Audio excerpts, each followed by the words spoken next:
nakatanggap ba ng bouquet of flowers ng Valentine's? Aba, ako hindi. Kasi few years na, ilang taon na sinasabi ko sa husband ko, every Mother's Day, Valentine's, binibigyan niya ako ng bouquet of flowers. So sabi ko, sayang kasi pinipreserve ko ito, yung mga flowers na binibigyan niya sa akin. So dumadami na sa bahay namin. So sabi ko sa kanya, pwede bang buhay na bulaklak naman yung ibigay mo sa akin? So, yung inutusan niyang bumili niyan, which is yung kapatid ko din, yan yung binili nila.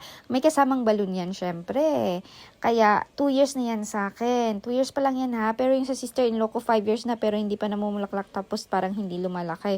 Yung sa akin, nilagay ko dyan, uling, tsaka coconut husk. Pero, nilalagyan ko siya ng fertilizer para talaga sa orchid. So, tingnan nyo naman kung gaano siya kabongga mamulaklak. So, sa 2 taon sa akin pa lang yan, last year,